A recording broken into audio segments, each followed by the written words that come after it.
on this computer. Hello, everybody. We're going to be doing AP Physics 2 review today. We are doing Physics 2's Unit 2, which leads to thermodynamics. The first set of questions here will be dealing with the ideal gas law. And so we'll see here how we're supposed to tackle these questions. We're going to go ahead and get started here. We do have some people in the room already. So thank you for those of you guys that can make it, or for those of you watching the video. It is appreciated. So question number 1 says, a sample of ideal gas is in a sealed rectangular container that has sides of different sizes. Side A has an area of 80 square centimeters, while side B has an area of 100 square centimeters. Which of the following correctly compares the pressure exerted on sides A and B of the container and explains the relationship in terms of net force and molecular collisions on the side? So let's see here what we're thinking. Give us about 30 seconds here. You do get about 2 minutes overall for the question, 1.8 minutes to be more precise on the AP exam.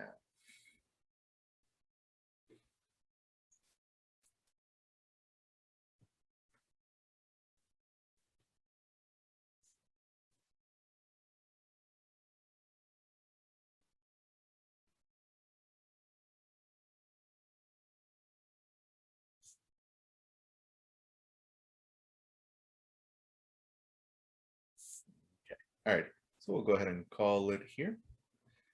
And so the question is, how do these pressures compare, or the pressures exerted on sides A and B compare? So here I just managed to make some random shape, and so I label it A and B, and they're not supposed to have exactly equal areas. Now, here, one of the things that we need to understand is that it's called Pascal's principle. And what it tells us is that the pressure in the fluid is equivalent everywhere in the fluid if it is not moving. Last time we were kind of talking about the Bernoulli principle, and the pressure can vary as it flows. But if I have a gas and it's just kind of sitting there, if I have some water sitting there, everywhere, especially along a gas, the pressure is going to be the same. So we should be thinking, all right, the pressure on wall A should equal the pressure on wall B. Now let's see which of these answers best explains that. So the pressure is the same on both sides because the average force exerted by individual molecules as they collide with sides A and B on both sides, for both sides A and B, exerted by as they collide with the sides is the same for both sides A and B, and equal number of particles collide with both sides. And then D, the pressure is the same on both sides because the average force exerted by the individual molecules as they collide with the sides is the same.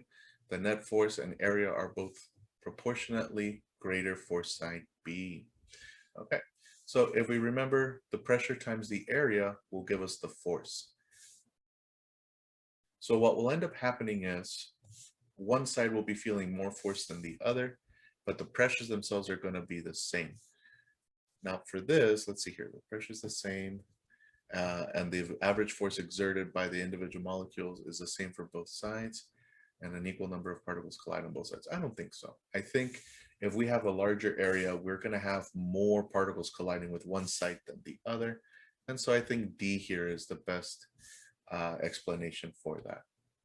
Now what ends up happening is, because the pressures are the same here, the pressure on the outside will probably be equivalent so that this thing does not, blow out.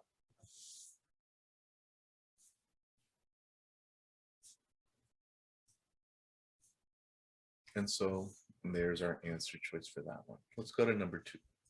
A sphere of radius r is filled with n moles of gas at a constant temperature T. A second sphere of radius 2r is filled with the same amount of helium gas at the same temperature. Which of the following is the reason why the pressure in the second sphere is less than the first? And if you guys do have questions, let me know.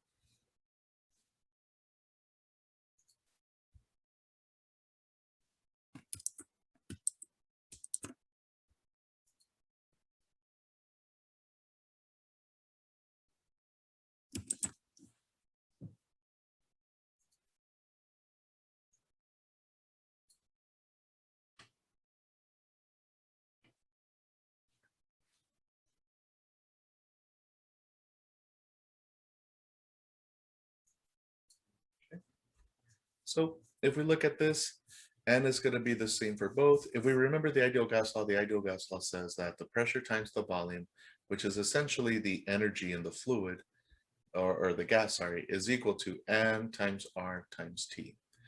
Now, if we consider what they told us, this is the same, this is the same, and this is the same. Sorry, not the volume. The number of moles and the temperature are the same.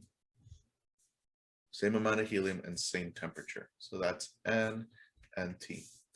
So if we look at this, R increases, so then the pressure, so then the volume also increases, which will result in a decrease in pressure for the same amount of temperature and number of moles. So let's go ahead and see here. A, the average speed of the molecules in the second sphere is less than the average speed of the molecules in the first sphere. So this one's not going to be true, because if we remember, the kinetic energy V squared of a gas is proportional to the temperature. Temperature is a measure of the energy. And if the temperature is the same, well then the total energy here is going to be the same. The molecules in the second sphere will travel a longer distance between collisions with the walls of the sphere than the molecules do in the first sphere. Now, that does sound true. It does seem like, okay, well, if I have more space between the molecules, it's the same amount of molecules in both containers, and they're both moving just as fast in both containers because they have the same temperature. So because there's more space, chances are I will get to travel farther before I actually collide with another molecule. And this will also happen with the walls of the container. The pressure that we measure in a gas is the pressure exerted on the walls of the container. So I think B is looking pretty good. Let's go ahead and see the other ones. The molecules in the second sphere hit a smaller percent of the area of the sphere walls than the molecules in the first do. So this will not be true. Generally, if we have enough molecules, they're going to be striking the entire surface. It's very unlikely that you're going to get all the particles collect in one region and they just hit that little region, okay? And so even though the spacing is bigger here, because they're moving so fast, remember that these particles move at like thousands of meters per second. Chances are they will strike all of the surface of that container. And so generally we just make the assumption that the particles strike all or the entire surface of the container. So I don't think C is going to work out very well here. If anything, they hit the same percentage, about 100%.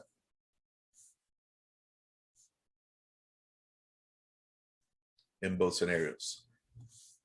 It's just that because we're moving with it into a larger space, it will take more time for us to hit 100% of the area. The molecules in the second sphere bounce off the walls with a smaller speed than the molecules do in the first. So here, what they mean is, let's say I send a guy in at, I don't know, 1,000 meters per second. When a particle strikes the wall of the container, one of the big assumptions is that collisions for molecules are elastic. Collisions are elastic. Oops.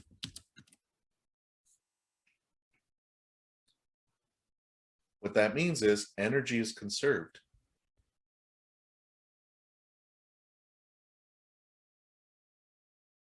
So if I have like 100 joules of energy here, then when I strike, I'm going to bounce back so that I have on average 100 joules of energy on the way out. And so I should move the same speed after I bounce back, not less.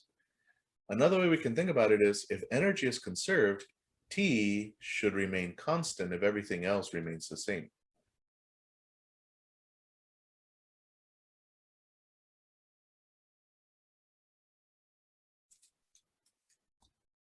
Now, normally the temperatures of gases do reach, the ambient temperature, but here it would, if energy is perfectly conserved, then T would remain constant with time.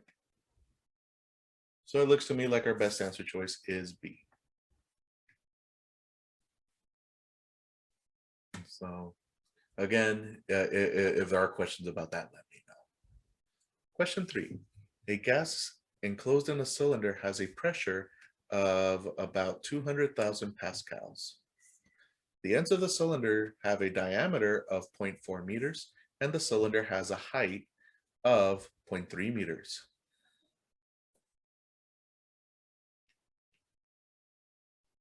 The magnitude of the force exerted by the gas on the wall at one end of the cylinder is most nearly.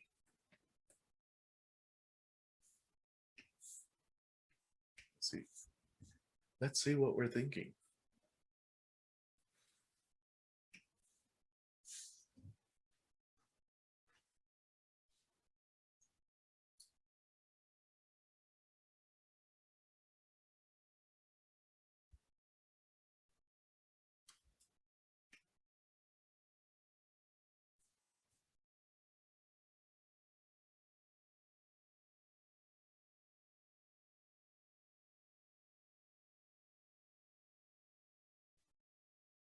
Okay, we have three answers. Let's go ahead and see. So we've learned that the force exerted on a region with area due to a pressure is given by area times pressure. And we know the pressure is 2 times 10 to the 5. Now we just need to get the area, which is going to be one of these guys here. They want us to find the force exerted on the wall at one end of the cylinder. And so this could be a big gotcha. Some people might try to get the label area or the lateral surface area of this cylinder, but they really want this region here. And so the area is going to be given by pi r squared. It's a circle. And so the diameter here is 0.4. So the radius here is going to be 0.2 meters squared. And so we get an area of about pi times 0.04 meters squared. And so our force is going to become 2 times 10 to the 5 pascals, which are newtons per meter squared, times pi times 0.04 meters squared. And we get, I think C, let me get my calculator out just in case.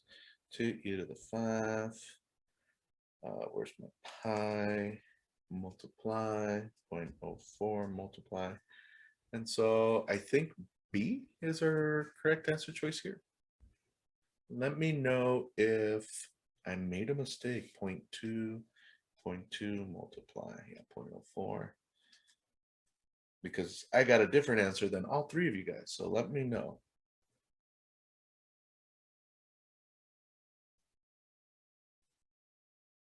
Let me check the chat just in case.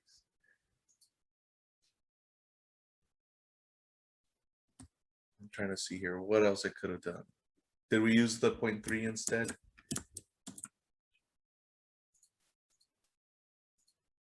I just checked with the powers that be, and it is B.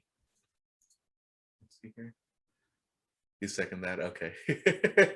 Alrighty. It's like I usually defer to y'all, especially at the end of the day. I'm making silly mistakes. Thank you. Okay. Which of the following correctly explain why the pressure of a gas in a rigid container increases with increasing temperature? And we're going to select two answer choices. So let me go ahead and change the poll here. Right, launch poll. Let's see what we're thinking.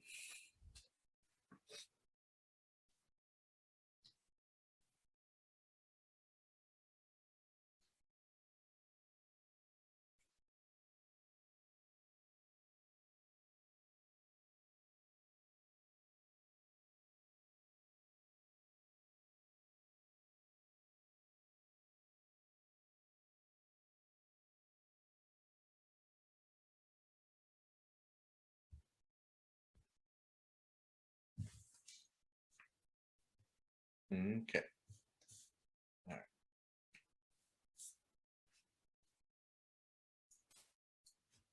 Let's look at letter A.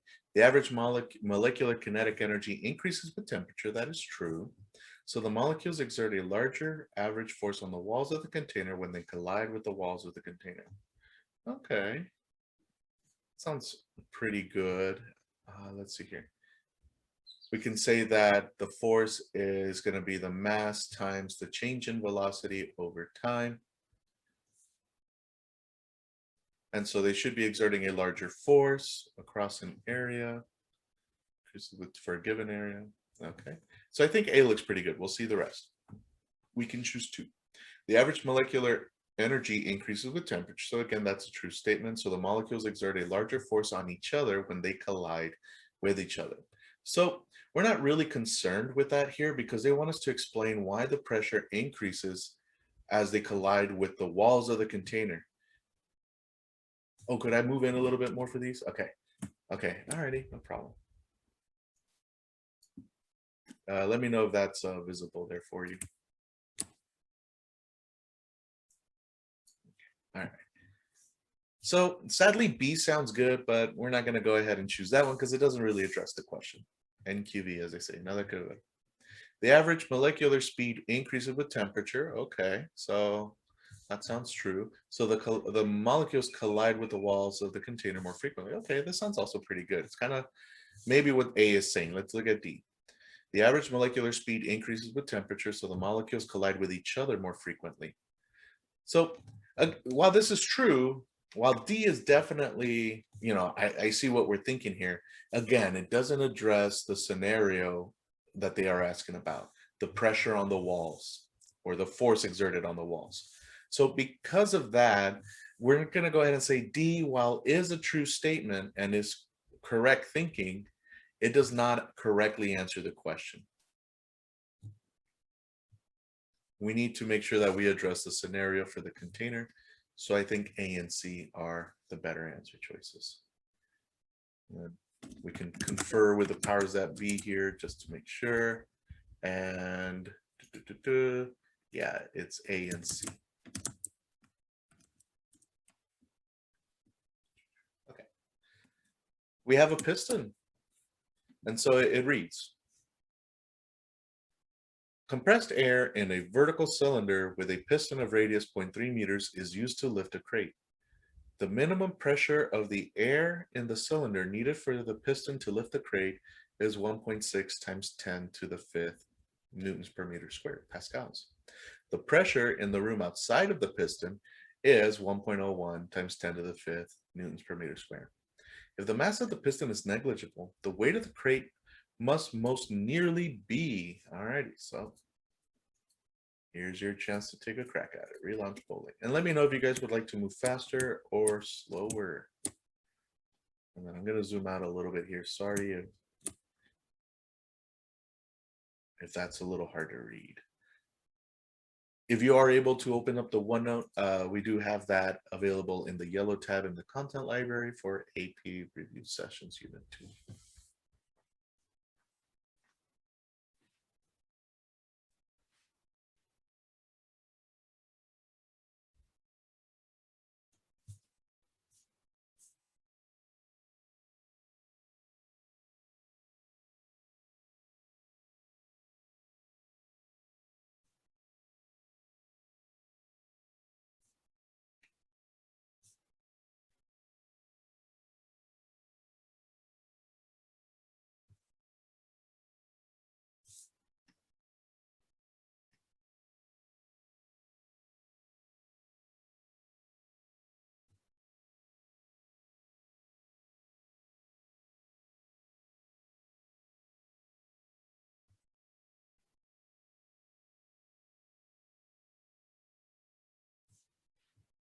Okay.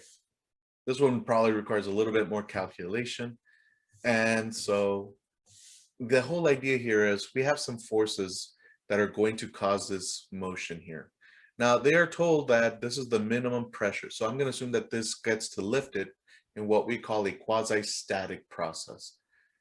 And a quasi-static process means that basically we just exert enough weight to lift the crate at a constant velocity so that it doesn't actually accelerate. Even though it's moving from rest to some position and there is velocity energy. Is it okay if we could, all right, give you a couple more problems, seconds for the longer problems? Definitely. And so here we're going to assume that, okay, if we want to find the weight of the crate, they actually want us to find, the weight of the crate. We can go ahead and say, all right, well, we have the force from the pressure inside. Really, I should call that from a force from the inside pressure. And then we have the atmospheric pressure pointing down. So that's going to exert a force downward. And so the difference between these will be balanced by the weight of the crate. So we can go ahead and say, alrighty, so acting up, we have the force from the inside pressure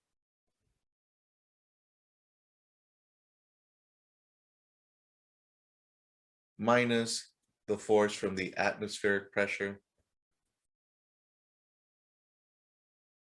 minus the weight of the crate, which I'm just going to call W, not mg, because we don't need to calculate the mass. That's going to equal 0. It's going to be 0 acceleration. So we can get the weight of the crate is going to be the force from the inside pressure, so I'll just call it IP, minus the force from the atmospheric pressure, which I'll call AP. Now, to get these forces, we need to remember that the force is equal to the area times the pressure. And so this is going to be the area times the pressure on the inside minus the pressure on the outside, or the atmospheric pressure.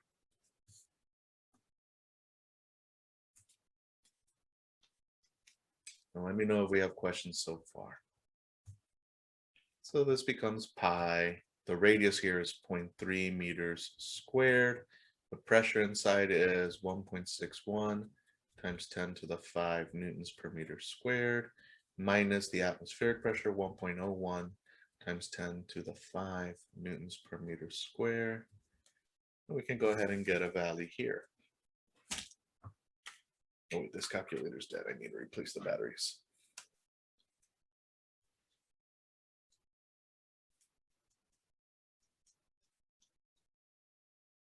Six one e to the 5, 1.01 e to the 5.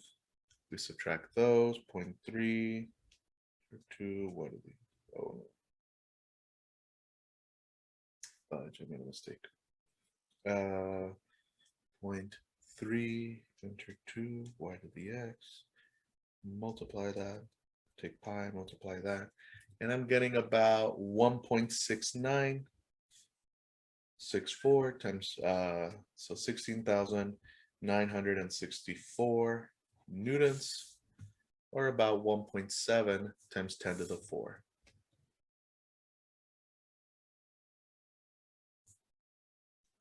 Any questions over this one?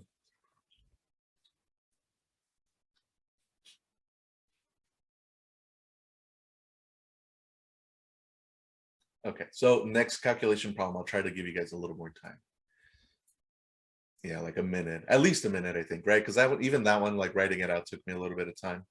But I guess kind of the quick way would be like, okay, there's a difference in pressure, and that difference is going to be what lifts this. So we get the force due to that by subtracting our two pressures, multiplying by the area, and then that'll give us the weight of the crate. Because here, the piston has negligible mass. A student watches a soap bubble, for number 6, let me zoom in. A student watches a soap bubble drift inside a warm room out an open window into the cold air outside. The student notices that the bubble gets smaller once it is outside. Assuming no air leaks out of the bubble, what conclusion could the student reasonably draw about the observation?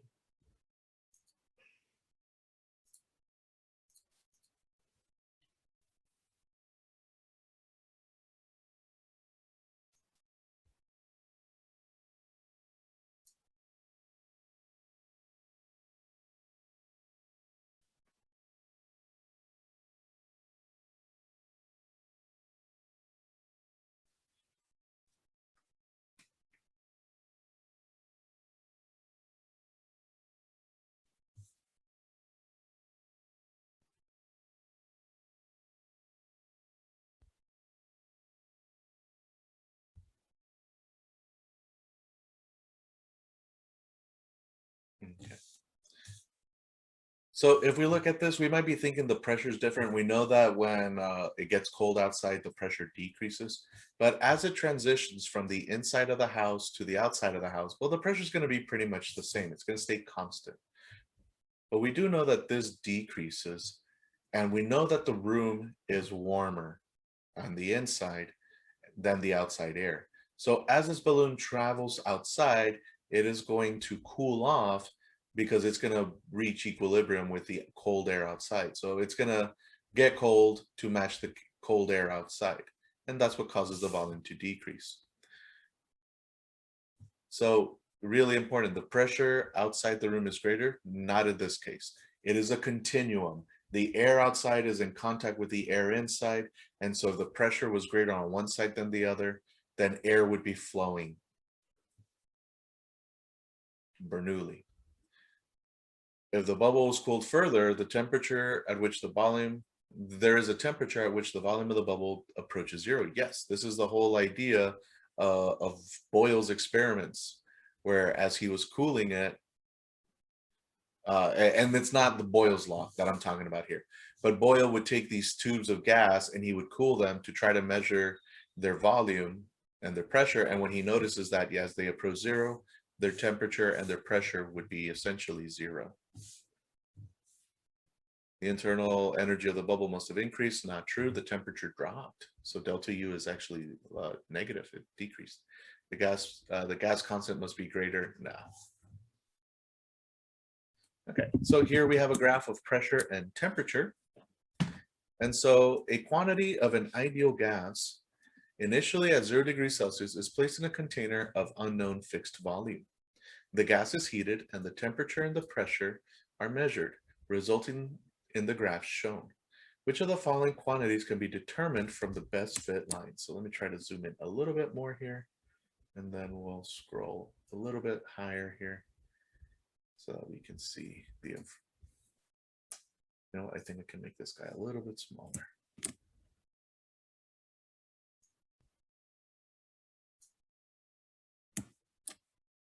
That should take care of this one.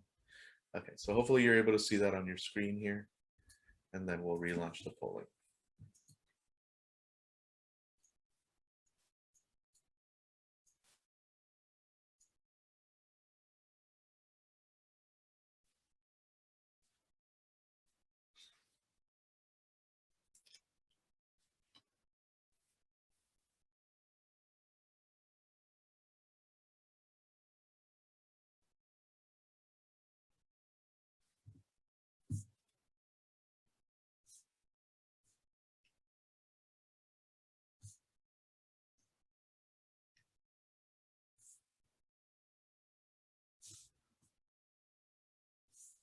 Okay, all right, so we'll go ahead and end the polling here.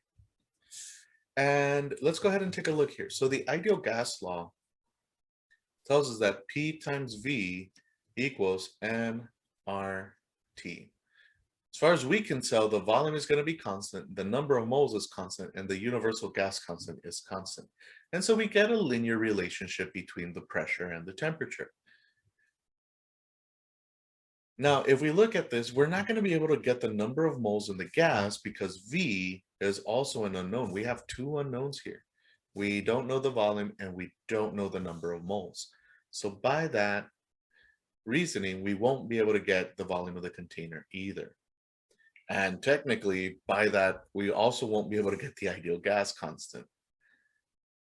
Because what we'll get is, well, P equals nRV times T, and the slope here, this is our slope, and we can get that number, but that slope is going to be represented by the operation of these three variables. So unless we happen to know two of these variables, we won't be able to get the third. And so it turns out we can trace this all the way to absolute zero. If we take this graph and we extend it all the way to negative 273 degrees Celsius, that's going to put us at absolute zero, where the pressure would be technically zero. And that's part of what Boyle, or actually Lord Kelvin, was able to determine. That's kind of why they name it the Kelvin scale. But he was looking at these experiments, and even Boyle himself said, you know, I think we can continue tracing this out to a lower and lower temperature such that these guys won't exert a pressure. We'll go ahead and continue here. Question 8. A student has a sample of gas with known temperature and volume in an insulated cylinder. Very nice. With a piston and wants to investigate the relationship between temperature and volume. The student quickly pushes on the piston to reduce the volume a small amount and measures the new temperature and the volume of the gas. The procedure is repeated to get measurements for increasingly smaller volumes of gas. The data shows that the volume of the gas decreases. As the volume of the gas decreases, its temperature increases, which appears to contradict the ideal gas law. Which of the following modifications would demonstrate the relationship between the volume and the temperature in the ideal gas law? So let's see what we're thinking. And so hopefully you're also able to follow, because I think this question, the formatting looks like trash and on the OneNote. And I think this one will look better if you're able to load it up on AP Classroom.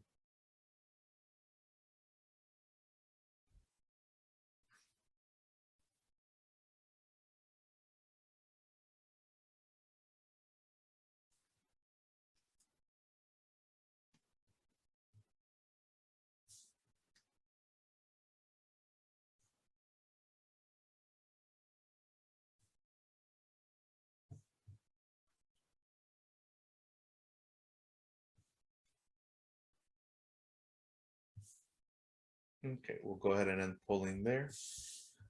And so let's go ahead and take a couple of these. Take a look at a couple of these. Sorry. So the whole idea is for an ideal gas law, V will be proportional to T. And here they're telling us that it is inversely proportional. And so if we rearrange the ideal gas law, we get NR, oops, RR. NR over P, this would be our slope times the temperature. Now, the only way for this to occur is we need to keep the pressure inside the gas constant. Because we're using a piston to reduce the volume, we are going to be, changing the pressure here. We are compressing the gas and we're causing the pressure to increase. So we're going to need to perform the new experiment. Let's see here, that uses an object on top of the piston to keep the pressure on the gas constant while the gas is cooled. So I think this is the one that best addresses the situation. Here, P is not constant, and that's our main issue. Because the pressure increases, we're kind of like doing work on the system, which is going to be changing the energy content. But we need to try to keep the energy content constant in this experiment as we cool it. Or only have the energy change due to the temperature to observe that volume change. Sorry.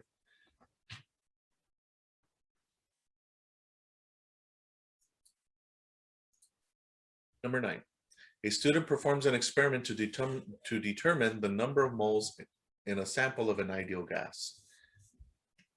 The students place the sample in a container with a movable piston. A thermometer and pressure sensor are attached to the container. The gas is initially at a temperature of 293 Kelvin, and the students cool the gas to 273 Kelvin in an ice bath, recording the temperature and pressure at regular intervals during the process. The students are surprised to find that the pressure remains constant as the temperature decreases. How could the students refine their experiment to determine the number of moles in the gas sample?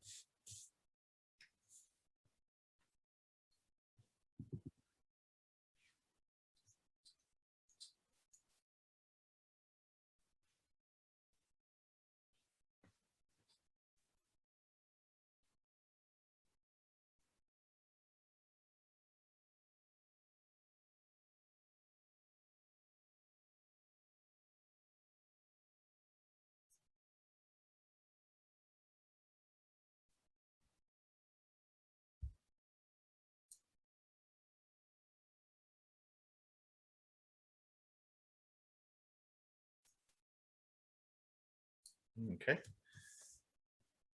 And in this instance, we're dealing, okay, so again, ideal gas law. We're looking for a relationship between pressure and temperature. That means that everything else must remain constant. As far as we know, the container is sealed, so the number of moles won't be changing. R is, by definition, always a constant. So we need to ensure that the volume is being held constant, which is going to be D. They don't mention anything about a piston in this scenario, which I think can be a little confusing.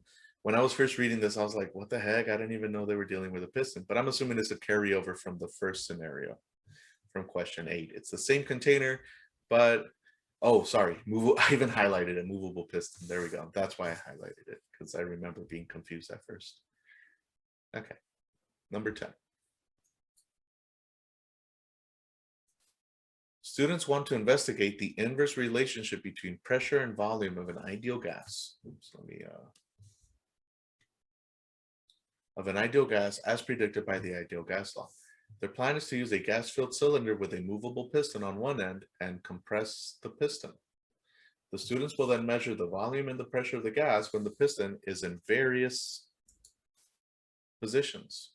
Which of the following additions to this procedure will allow the students to observe the predicted relationship between pressure and volume? Let's go ahead and select 2 answer choices. I'm going to go ahead and change the poll, and we will go ahead and launch this bad boy.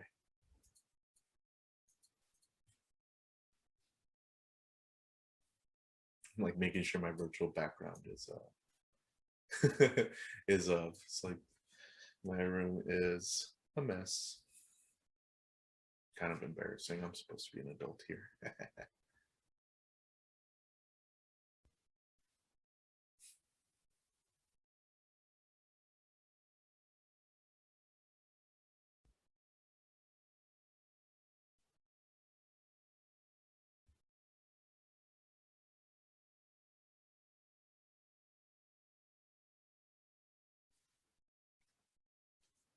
Alrighty.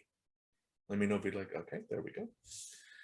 And so again, I was about to write the ideal gas law. Ideal gas law, PV equals nRT. What's got to remain constant in this case? If we're dealing with pressure and volume, well, then this needs to be constant and that needs to be constant.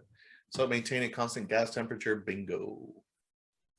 Ensure that the piston and cylinder walls don't allow gas in or out, bingo. Okay.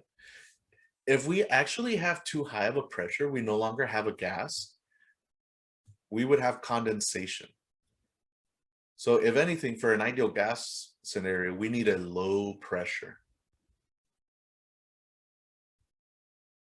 And so that would be, if we have condensation, we don't have a gas, we have a liquid.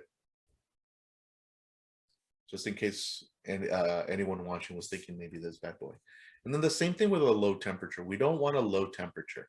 We want a high temperature. Now we have to be careful, not too high. Because we can start ionizing our gas, and then we have like electrical forces involved in our collisions. But high temperature to keep the condensation from occurring.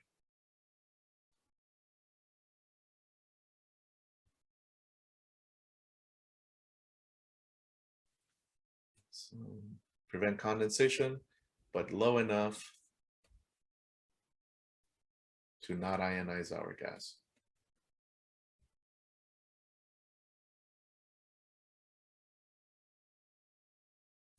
Okay. So we have some kind of support here that is going to hold a lever and it's going to pivot, and we have some movable hinges. So it's going to go ahead and we're going to use this to compress a piston. And we're going to have volume markings here. And it reads, a student conducts an experiment to measure the universal gas constant using the apparatus shown. A cylinder with volume markings is filled with 0.45 moles of helium gas at room temperature and pressure. So we know the pressure, the number of moles, and the temperature. Sorry. The piston is connected to a lever system as shown in figure 1 with a pivot that is connected to a fixed support and moving hinges that allow the lever to push the rod and piston down. The student pushes on the lever and moves the piston down as shown in figure 2 to compress the gas slowly and steadily as possible, while the pressure, volume, and temperature of the gas are measured. The graph on the left shows the pressure as a function of volume for this process, and the graph on the right shows PV over NT as a function of time. Which of the following should show that R is constant?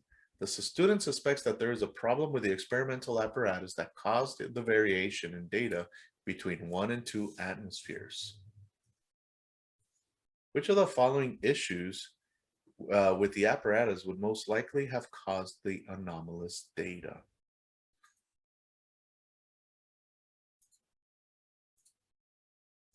Well, that's a mouthful. But they crank this bad boy, they measure the pressure, they measure the volume, they generate this graph, and between right here, we have some anomalies.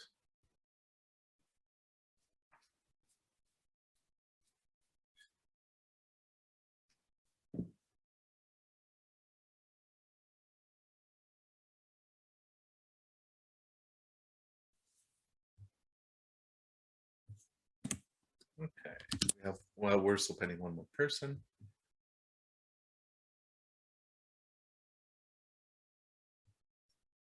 Okay. So this one can be a little confusing. So let's go ahead and take a look at our answer choice and see if we can reason them out. The pressure is, so one of the issues apparently they think might be is a pressure sensor that is not precise enough. If we look at this, I mean, we are jumping from 5 atmospheres down to about 1. But if you notice, we're able to get several dots between them. So I think that this will be pretty precise. I don't think A is going to be our issue here. Let's go ahead and look at, so we had a couple answers. I'll go to the next one. Volume markings that were placed too high on the cylinder. Not the case here. We have an issue where the pressure jumps up and then it jumps down. So it's a little janky here, if you will. Now, I would say that leaks between the piston and the cylinder that allow the gas to escape, if anything, would cause a sharper decrease in the pressure for the volume. Or sorry, I'm kind of reading this backwards. As we start to decrease the volume, the pressure does increase. So if anything, the process is probably going this way, but they plotted it mathematically, normally like left to right. So I could see where some of the gas escaped for this data point. But then what about over here? This pressure is really, really high compared to the rest of the trend. So if anything, as we start to pressurize it, maybe I could see that some gas leaked out. But if that were the case, then maybe our graph would look more like this as we start to decrease the volume and pressurize it. So we wouldn't reach as high of a pressure for a given volume. But here it shoots up. So I don't think there's leaks. If anything, this one here kind of makes it seem like air entered, if anything. I'm not going to put that because I could get confused. So I think more than anything, the hinges are unideal. They stick and cause an uneven motion of the lever. Maybe we stutter and that causes the pressure to increase more than it should, or decrease because we don't get to pressurize it as evenly. Part of this is it was designed to compress the gas as slowly and as steadily as possible. And here that's not happening. It's not a very steady trend. Let's go ahead and look at number 12. An ideal gas is confined within a rigid container with a fixed lid. The container is placed on a heat source. Don't do this. It's dangerous. Which of the following correctly compares the force exerted on the lid by the ideal gas and the force exerted on the ideal gas by the lid? The wording there.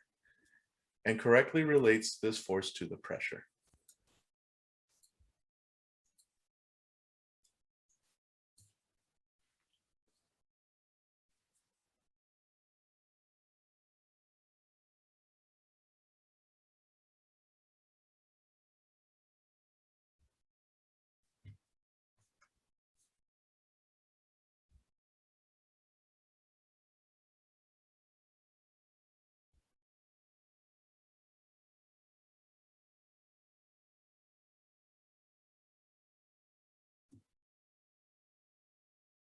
Okay. Sorry if you didn't get a chance to answer.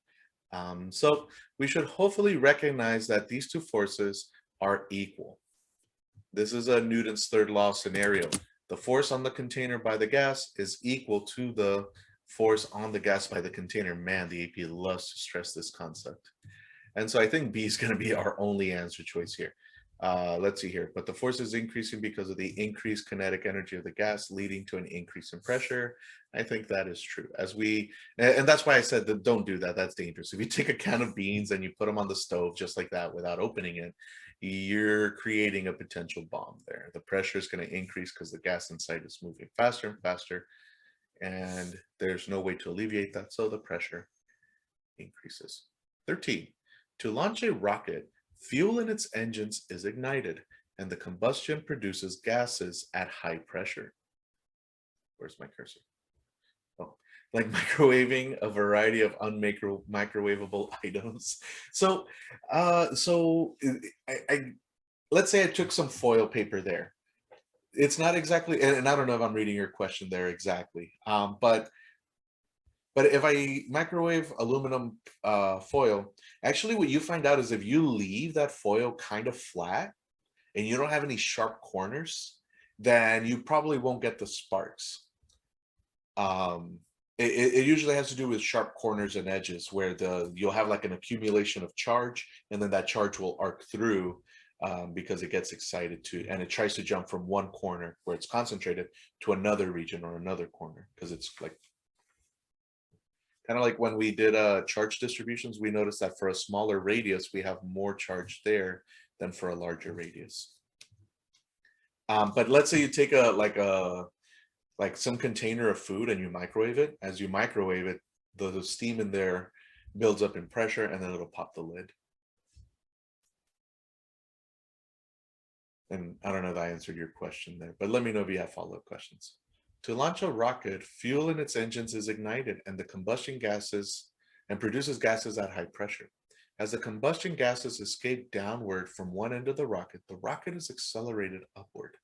Which of the following claims correctly describes forces in this situation? So hopefully you guys are able to see here.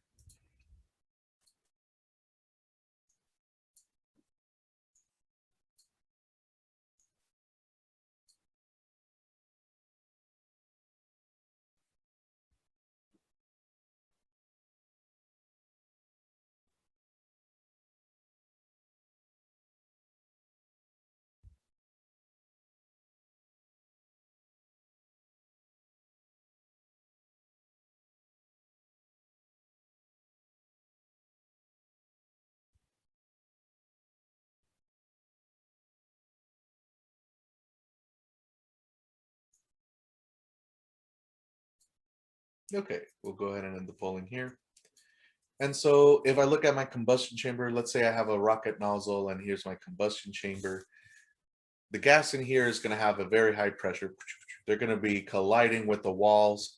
And because the walls are of enough integrity, hopefully, they won't disintegrate, burn, or you won't get them to burst.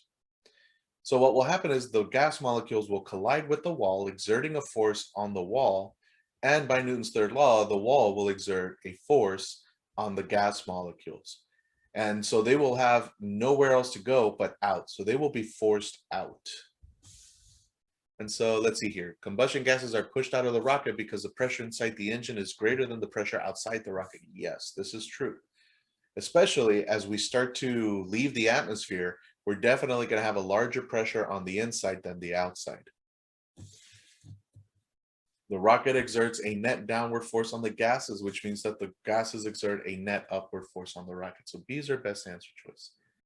We did have a submission for D. As the gases escape, the gas pressure inside the engines decreases. So because this combustion is readily going on, we have a constant supply of fuel burning. So because of this, we kind of assume that the rate of reaction inside the rocket is relatively constant. It's not really the case. And you can throttle your engine if it's a liquid engine to produce more combustion, or you can throttle it down to decrease the combustion. But it's not the case. This is not the case. The engine pressure won't always decrease. If you happen to have a solid rocket booster, once it's done burning, then yeah, that is true. The pressure inside will go to zero, or will go to atmospheric pressure. Maybe zero, but not really. And the atmospheric gas pressure is relatively constant if we're near the surface of the Earth. As we start to leave the atmosphere, it actually decreases. And so not the case here, okay? The atmosphere is not what pushes us up. It's the gas inside that pushes us up as we push down on it. So D is our best answer, or sorry, B is our best answer choice. All right, we have a cube with dimensions L, W, and H, and we have a wall X. A room with length, not a cube, sorry. A room with a length L, width W, and height H is filled with N moles of an ideal gas as represented by the figure. Which of the following indicates the magnitude and direction of the average force exerted on the gas by the wall? Let's see what we're thinking. And I'm sorry, we will be running over on time. If you have to leave at 7, that's understandable. I'll continue recording the lesson here, or the review, just in case you have to go, or for those that can't make the review session.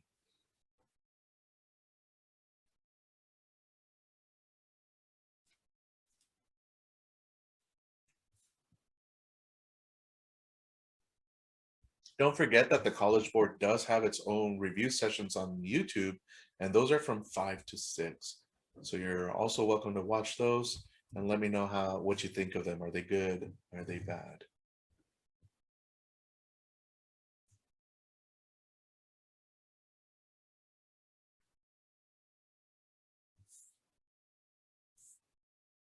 Okay, and we will go ahead and call it 3, 2, 1. Buzzer beater, very nice. Okay, so the force exerted by the wall on the gas is going to be the same as the force magnitude-wise. So the force on wall by gas, maybe we're thrown off by what the question, how the question was asking it. So the force on the wall by the gas will be equal to the force on the gas by the wall, magnitude-wise. Again, Newton's infamous third law. Now, we may be wondering, well, shoot, how do we use this information? Well, I'm seeing the ideal gas law here.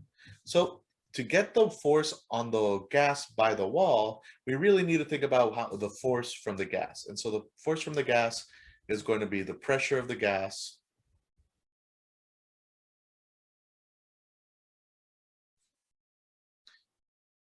times the area. And so the pressure is going to be, nRT over V over the volume.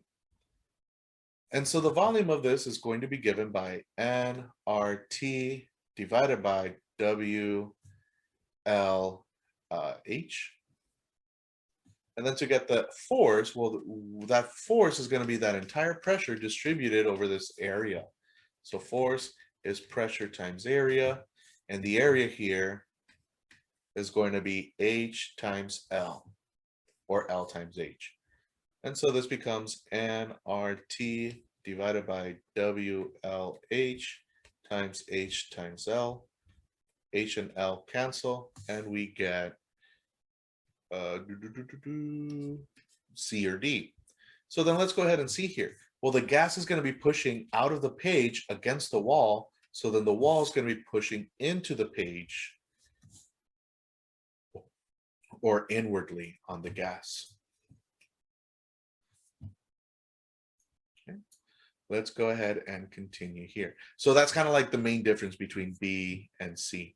Because they're asking about the wall's going to push in on the gas, which will cause it to push into the page from this diagram.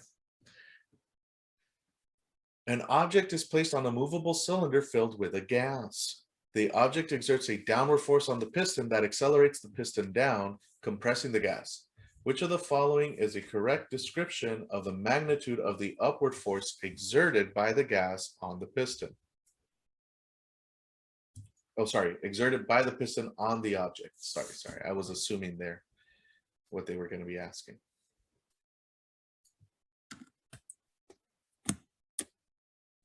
And I am going to zoom out a little bit just so that we can see the question in its entirety.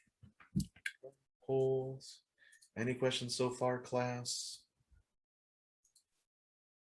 Hang in there, almost there.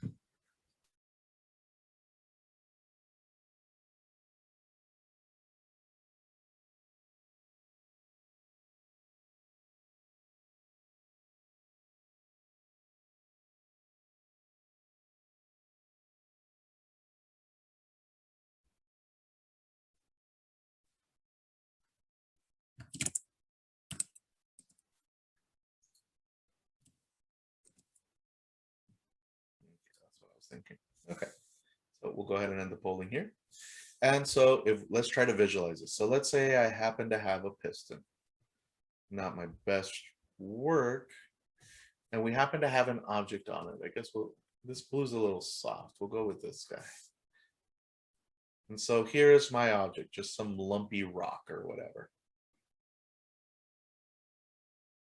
And they tell us that an object exerts a downward force onto the piston. So the force on piston by the object is equal to F, is what they're telling us here. Which of the following is the correct description for the upward force exerted by the piston on the object? So this would be the force on the object by the piston. And so hopefully we are seeing this wording here and we recognize that this is an action reaction pair. This is Newton's third law yet again. And so we get A, the force exerted by the piston on the object is equal to F. Tricky. We have a molecule with a certain velocity in figure 1 approaching a wall. And what they tell us is that the average force of the molecule on the wall is directed into the wall. So they say a gas is enclosed in a container. Figure 1 shows one gas molecule moving up to the right toward the wall on the container. The molecule collides with the wall and moves up and to the left. Figure 2 shows the average force exerted by the molecule on the wall. Which of the following best shows the average force exerted on the molecule during the collision?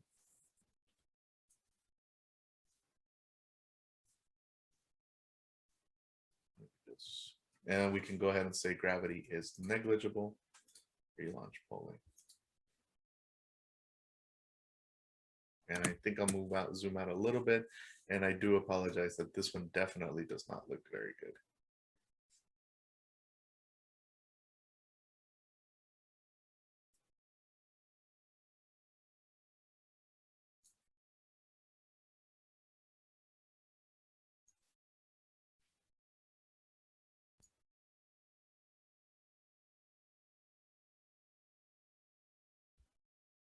My goodness.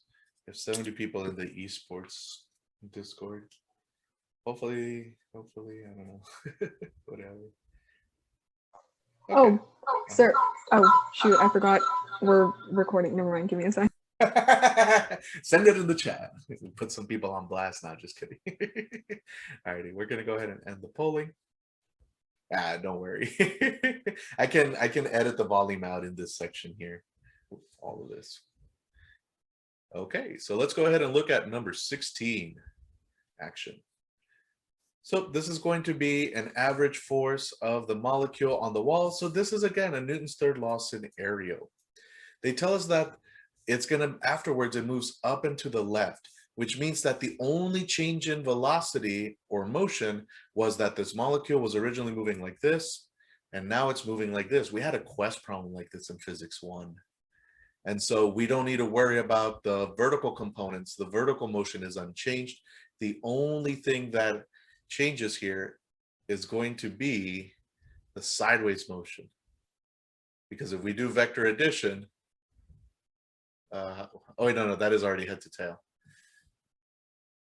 And we need to flip one of these because it's a minus vector to get the change in velocity. Either way, we get that D is the answer choice here. The wall is going to push back. If the molecule pushes perfectly to the right onto the wall is going to push perfectly to the left. So hopefully that makes sense here.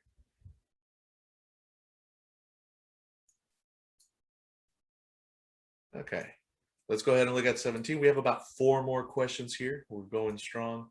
Let's go ahead and take a look. Two gas particles collide. Particle A has a mass ma, particle B has a mass mb. When they collide, they exert forces on each other as shown in the diagrams. And particle A has an acceleration with magnitude a, and particle B has an acceleration with magnitude ab.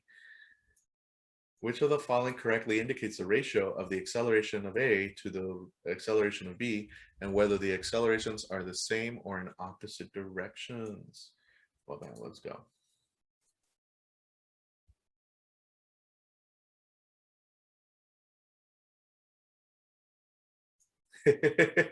Yeah, people do seem pretty excited about the esports camp.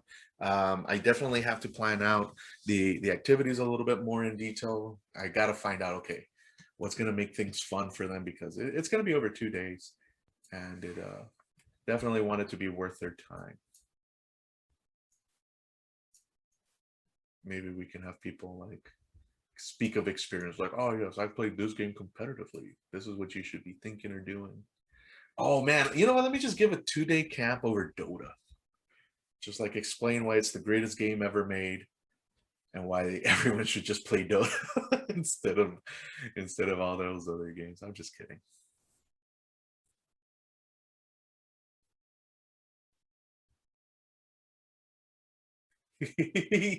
Yeah, it's okay. It's actually spelled Dota, but it does sound like Dota.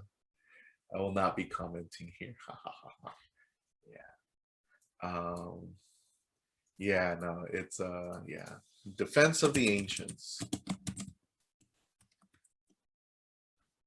So what is the ratio of the acceleration? So by now, hopefully we recognize that the force BA in magnitude is equal in magnitude to the force AB by A on B by B on A. And they're going to be in opposite directions. That's Newton's third law. So we can go ahead and eliminate A and C.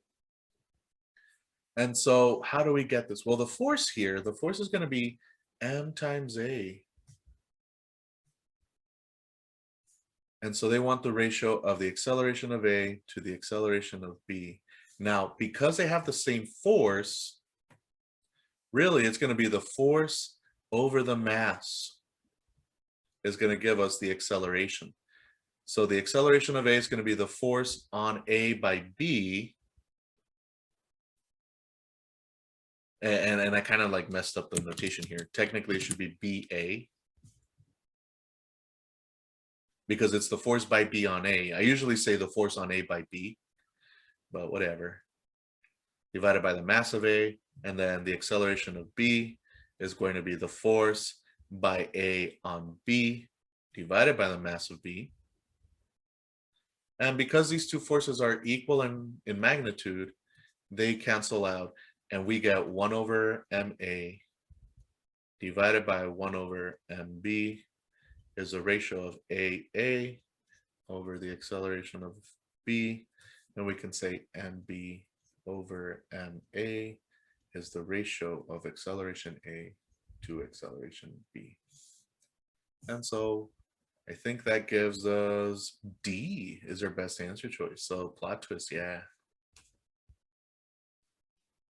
One way to think about it is the acceleration is inversely proportional. So the ratio of A to B is going to be inversed, or B over A for the masses there, because the forces are equal. Okay. We have an explosion, and it's going to cause a piston to move. They give us a free body diagram, mg, and the force from the explosion. Let me zoom in a little bit here, because this one definitely is going to look very hard to read. So in the system shown below, or above, sorry, a movable piston is initially at rest inside a cylindrical vacuum chamber. The piston has an area. Oops, let me pull up my pen. I wish it would stop doing that.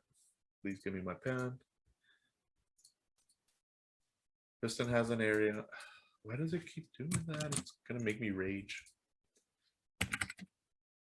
Oh, maybe because there we go. I wasn't actually using my pen, I was using my mouse. So it has an area of 0.05 meters squared and a mass of 0.5 kilograms. The explosion above the piston produces a pressure of 60,000 pascals in the pit or on the piston, causing it to rapidly accelerate downward. The free body diagram of the piston just after the explosion is shown. And the question is, what is the acceleration of the piston at this instant? So this one requires maybe a little bit more time here. Continue. Let's see.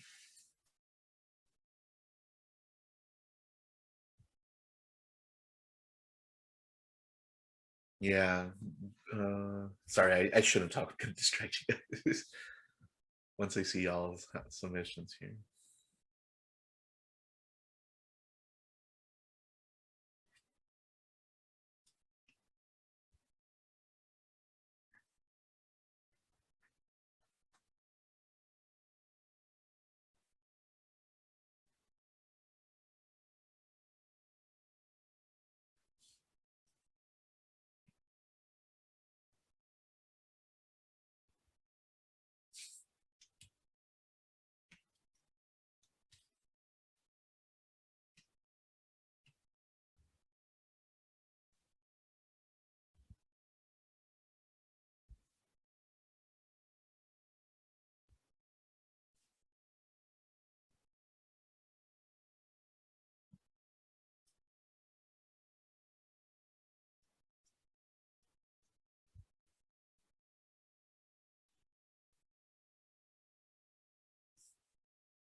Okie dokie. So in this scenario, we have an application of Newton's second law. The net force is going to be equal to the mass times the acceleration. Let's go ahead and take a look at our net force. Well, it's going to accelerate downwards.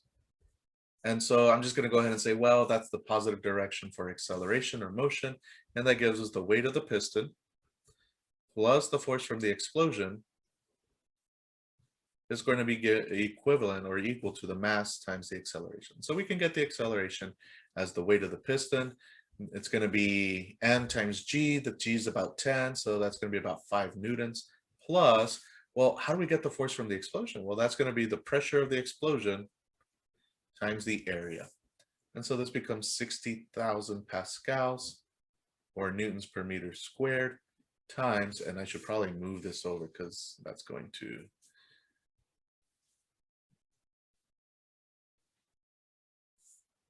get real cluttered, times 0.05 meters.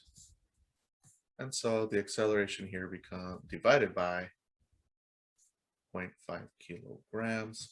And so I'm going to say that the weight of the piston is near negligible.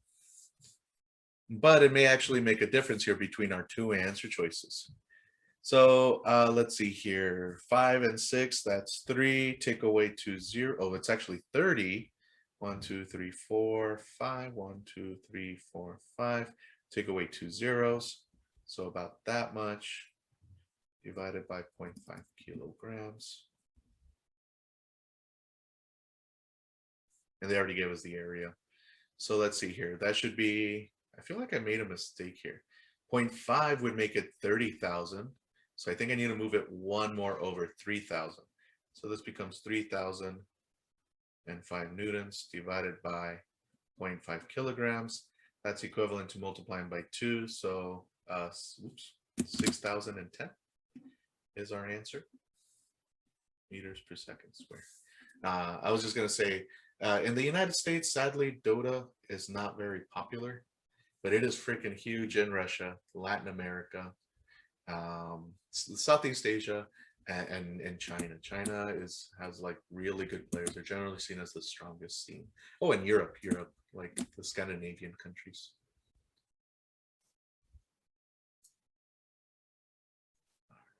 We're almost there. An ideal gas is sealed in a cylindrical container with an open top and a movable piston as shown in the figure. The piston has a mass of 10 kilograms and a radius of 10 centimeters. At the instant shown, the pressure of the gas in the cylinder is 105,000 pascals or newtons per meter squared. And they give us the free body diagram that shows the forces acting on the piston at this instant, which are the force of the gas exerted by the ideal gas on the container, the force of the air exerted by the air on above the piston, and the force due to gravity. And they want us to find the acceleration of the piston. And so let's see here. And then let me just load up the chat. Don't worry, sir. I'm sure the kids here, I'm sure some kids here play it. I think Ajad said he plays it. And then we had Russia. Oh, China. Oh, actually, I wonder, like, if, because I mean, this is like an outsider's perspective. Maybe in China it's not as big as it used to be, but at least within the scene, they recognize like their prevalence in the game.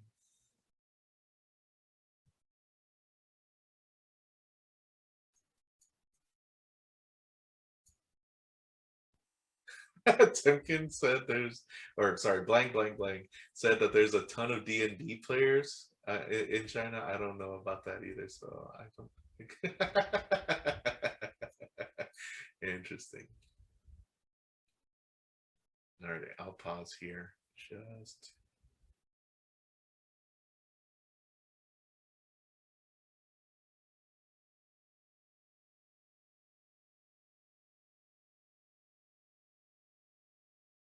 And I'm going to go ahead and start doing the work here. So the net force equals M times A. And looking at this, do they tell us which way it's going to move? The pressure inside is, oh, they tell us that the air pressure is going to be equivalent to the force due to gravity given its length. I'm going to go ahead and say that atmospheric, or we're going to go ahead and say that, yeah, we're going to accelerate downward. So we're going to say the force from the air plus the force due to gravity minus the force from the pressure inside, which I want to see how they label it, F gas, equals M times A. And so the acceleration will be the force from the air minus the force from the gas, oops, and the force due to gravity. Sorry, we're going to add this guy. I made a mistake here. Plus, and then minus the force from the gas divided by the mass. Okay, so it looks to me like the force from the air is equivalent to the weight of this object, but I just don't think that's the case.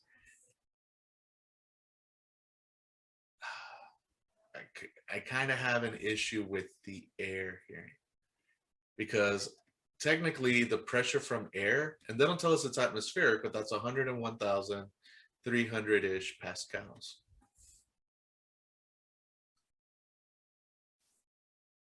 We're going to go ahead and say that because the arrows are the same, the force from the air equals the force due to gravity. So we're just going to go ahead and run with that according to these arrows here.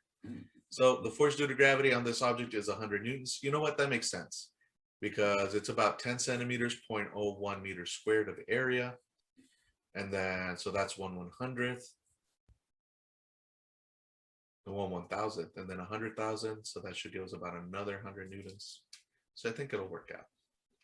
We can go ahead and say that the force due to the air will be 100 newtons minus the force due to gravity, or plus, sorry, 100 newtons. And then the force from the gas here is going to be the pressure, which is 105,000 pascals, times an area of pi. Let me scroll over here. Times 0.1 meters squared. So let's go ahead and bust out our handy dandy calculator and take a look. So 105,000, oops, 105,000. We multiply pi into that, 0.1. And so this becomes, yeah, no, I don't think that the force from the air is going to be, yeah, I don't think that's the case here. Because I'm getting approximately 3,000 newtons for the force from the gas. 3,298 newtons. And you please check my work here, but I think that's about it here. So the force from the air is going to be approximately 101,000 pascals. I'll just drop the 300 here, times pi times 0.1 meters squared. And so the force from the air is going to be approximately 0.1, enter 2, y to the x, blue pi, multiply 101 at 300, screw it, multiply.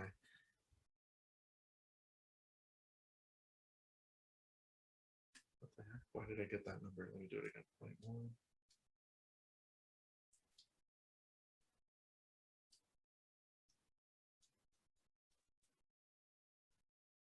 Yeah, 3,182-ish newtons.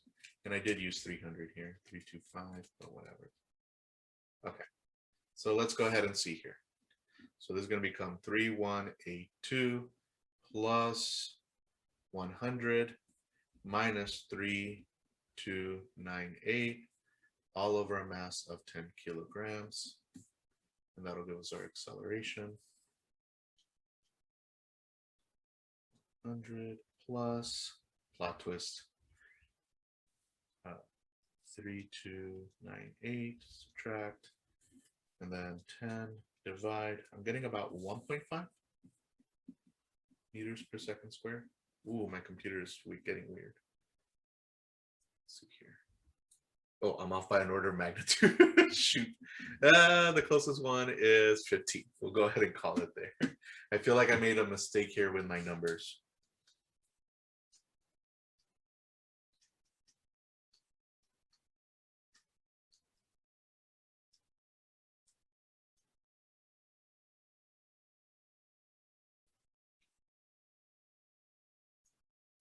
Let me actually share. Oh man, it signed me out. Footage. Okay, we'll go ahead and continue just because I think we're running. Yeah, it's already going to be 7:30. Sorry. So we have the force from the gas here, the weight of the piston, and the weight of the block. A block with mass MB sits at rest on a movable piston. Oops, let me check the chat. Here. The closest answer is a solid method. Hopefully. I'm going to assume I made a mistake somewhere there. I'll share with you all the AP Classroom solution there. That way you guys can see what they were thinking. So a block with mass MB sits at rest on a movable piston with a mass MP that is fitted in the top of a cylindrical tank filled with a gas. When the block is removed, the piston accelerates upwards. Free body diagrams for the piston before and after the block are removed are shown. Which of the following gives the correct expression for the acceleration of the piston the instant after the block is removed? Let me try to scroll this a little bit, like right about there. There we go. And so we'll go ahead and relaunch the polling. And then in the meantime, let's go to the progress checks for AP Classroom 2 so I can load up that solution. Let's check 3, multiple choice. Oh, sorry, this is unit 2 for multiple choice A.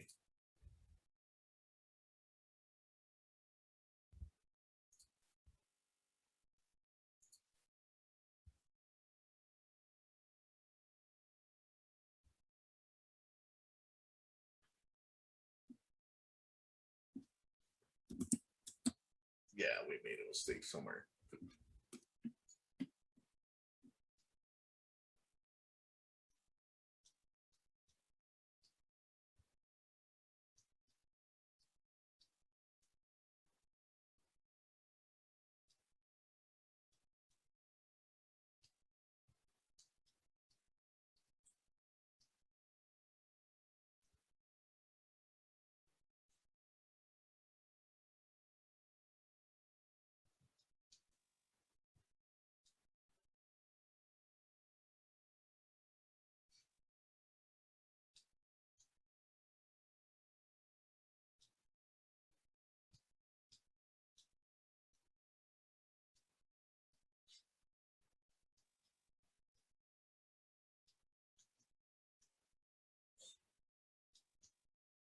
Yeah. Let me just paste this in the OneNote. Let you guys work on that one. So my setup is correct. My typing of calculations is wrong.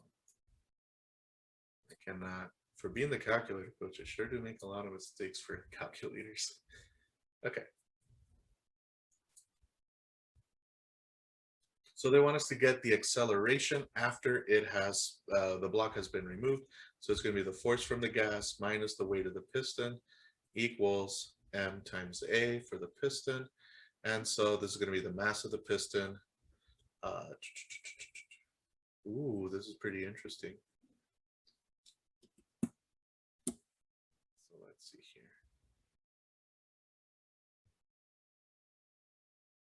So what do we know? When it was balanced, right? So a block sits at rest. So we know that the force from the gas is really the weight of the piston plus the weight of the block. So we can go, and that's just because when we take away the weight of the piston and the weight of the block, the net force is 0. This is at rest. So we can go ahead and make that substitution. The weight of the piston minus plus the weight of the block minus the weight of the piston equals the mass of the piston times A. So these guys cancel, and we get the weight of the block equals the mass of the piston times the acceleration. So this becomes the mass of the block times G divided by the mass of the piston is our acceleration A, which I think A is our best answer choice here.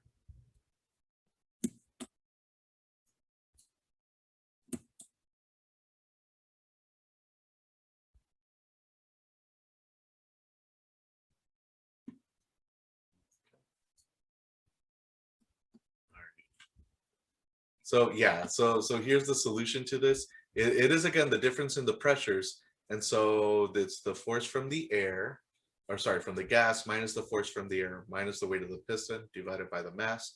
And somewhere along here, I made a mistake. It is 0.1 squared times pi times the pressures, and then you subtract them, and then you just subtract the weight of the block. Okay, so we get answer choice A, which is what you guys got. All right, last one. Ooh, we're making it to the end here. The temperature of an ideal gas is held constant. Very nice. And the volume is slowly decreased. Which of the following claims correctly describes the cause of the increase in the force exerted by the gas on the walls of the container? Dun, dun, dun, dun.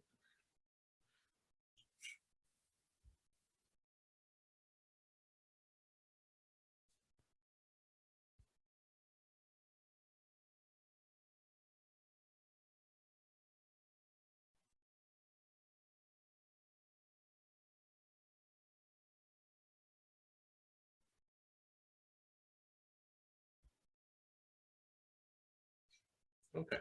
So because the temperature is held constant, there's not going to be a change in velocity.